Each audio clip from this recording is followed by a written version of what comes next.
रहस्यमयी जंगल भाग 1। शहर से दूर एक घने जंगल के किनारे स्थित एक छोटा सा गांव था जिसका नाम था शांतिपुर। इस गांव में लोग साधारण जीवन व्यतीत करते थे, लेकिन इस गांव के पास के जंगल को लेकर कई रहस्यमयी कहानियां प्रचलित थीं।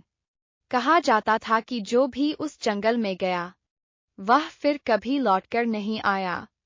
गांव के बुजुर्गों का मानना था कि जंगल में किसी अदृश्य शक्ति का वास है। रवि, जो कि एक युवा पत्रकार था, इन कहानियों से बहुत आकर्षित था। वह सच्चाई जानना चाहता था।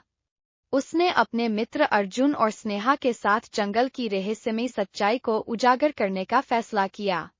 तीनों ने पूरी तैयारी की और एक दिन सूरज ढलने से पहले जंगल में प्रवेश कर गए।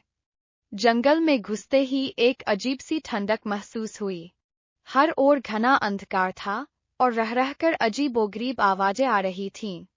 अचानक उन्हें एक पुरानी टूटी-फूटी झोपड़ी दिखाई दी।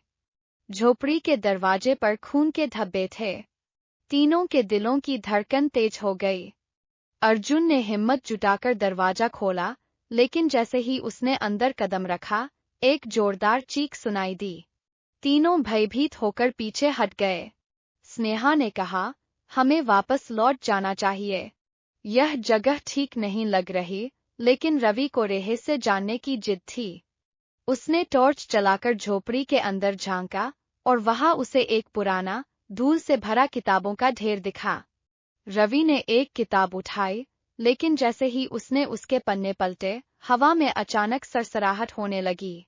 झोपड़ी के कोने में रखे एक पुराने आईने में एक परछाई दिखाई दी। कोई उन्हें देख रहा था। जारी भाग 2 में पड़े जंगल का रहस्य और बढ़ता हुआ खौफ। रहस्यमयी जंगल भाग 2। रवि, अर्जुन और स्नेहा की सांसें तेज हो गईं।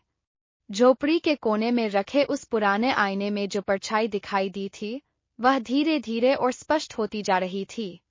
अचानक हवा तेजी से चलने लगी और झोपड़ी का दरवाजा जोर से बंद हो गया। अर्जुन घबराकर बोला, हमें यहाँ से भागना चाहिए। यह जगह सही नहीं लग रही। लेकिन रवि की आंखें उस किताब पर टिकी थीं, जो उसने अभी-अभी उठाई थी। किताब के पहले पन्ने पर लिखा था, जो भी इस किताब को खोलेगा, वह इस जंगल के रहस्य से जुड़ जाएगा। अब पीछे हटने का कोई रास्ता नहीं। स्नेहा ने डरते हुए कहा, क्या मतलब है इसका? क्या हम किसी मुसीबत में फंस चुके हैं? रवि ने किताब के अगले पन्ने पलटे, जहां जंगल का एक पुराना नक्शा बना हुआ था।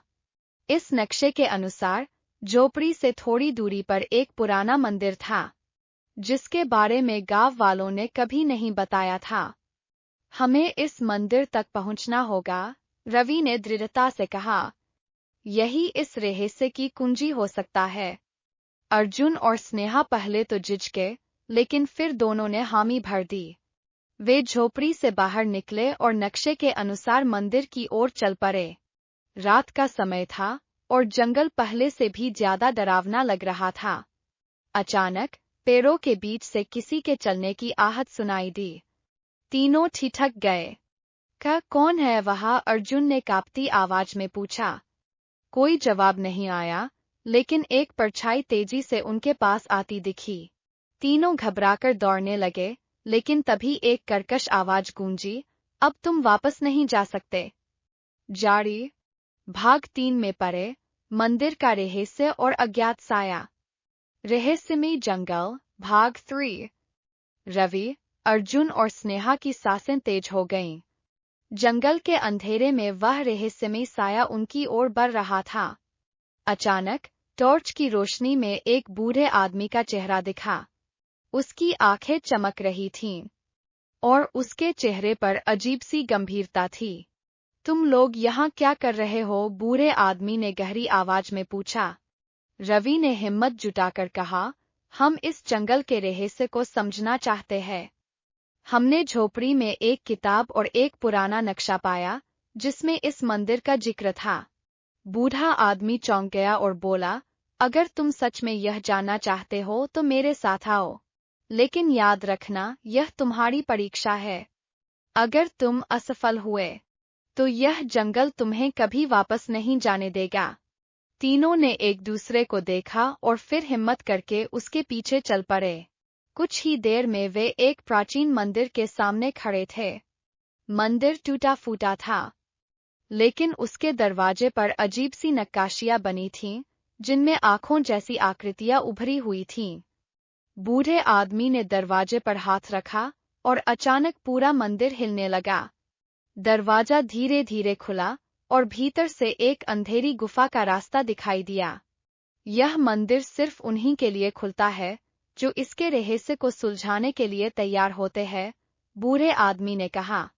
रवि, अर्जुन और स्नेहा ने हिम्मत जुटाई और मंदिर के अंदर कदम रखा। भीतर घना अंधेरा था, लेकिन जैसे ही वे आगे बढ़े, दीवारों पर टॉर्च की रोशनी पड़ते ही अजीब चित्र दिखने लगे। उनमें कुछ लोग दिखाई दे रहे थे, जिनके चेहरे भय और आतंक से भरे हुए थे। अचानक मंदिर के अंदरूनी भाग से एक अजीब सी सरसराहट की आवाज आई। तीनों ने घबराकर चारों ओर देखा। तभी एक गूंजती हुई आवाज आई, तुम लोग यहाँ क्यों आए हो? यह जगह तुम्हारे लिए नहीं है। अर्जुन ने कांपती आवाज में कहा। यह आवाज कहाँ से आ रही है?